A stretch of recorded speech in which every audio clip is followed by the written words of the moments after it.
Symbole de toute une génération, le premier musée traitant de l'univers vidéoludique avait ouvert ses portes à Paris en avril 2010. Quelques mois plus tard, une stupide panne d'ascenseur causait la fermeture du musée du jeu vidéo. Et pourtant, petits et grands ont pu le découvrir lors du Festival du jeu vidéo 2010. À travers une mise en scène intelligente et très réussie, les amateurs de jeux pouvaient revivre l'histoire des consoles à partir de la méconnue Magnavox Odyssey. En passant, bien sûr, par les plus célèbres Pong d'Atari, ou encore par le jeu d'arcade Pac-Man.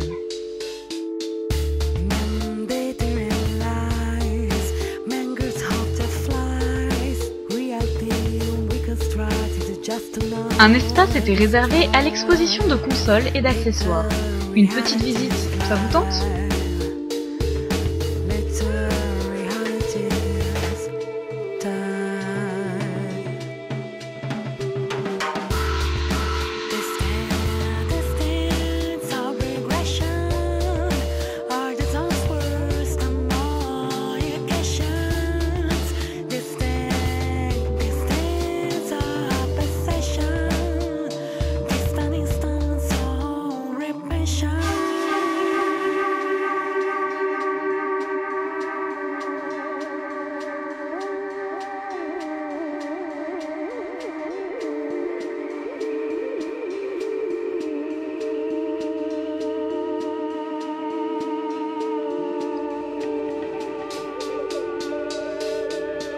Certaines de ces machines étaient d'ailleurs proposées en libre accès pour jouer, comme cela se fait souvent aux expos de rétro gaming.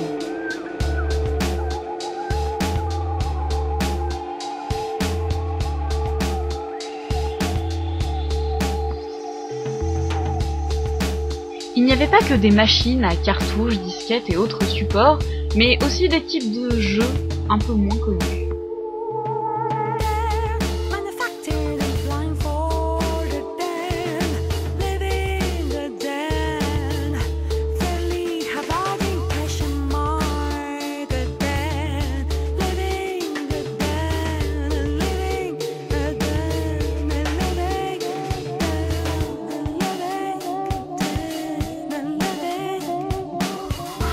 Vous l'aurez certainement remarqué, cette visite était aussi un bon moyen de se rendre compte de la diminution radicale du nombre d'entreprises dans le milieu.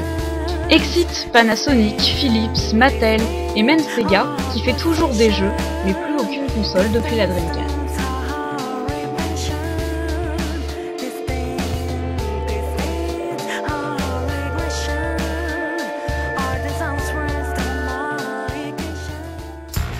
Les consoles portables n'étaient pas en reste, et personnellement je suis toujours aussi bluffée par leur très grand nombre, et surtout par leur diversité.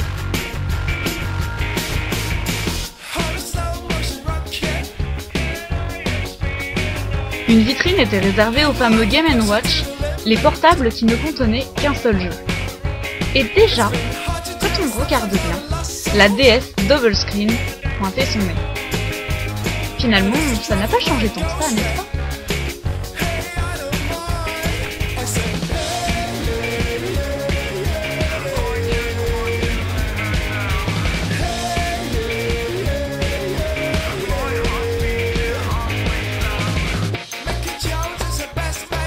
Ailleurs, les goodies d'époque faisaient de l'œil aux fans de Mario, Donkey Kong, Sonic, Link ou encore Pac-Man.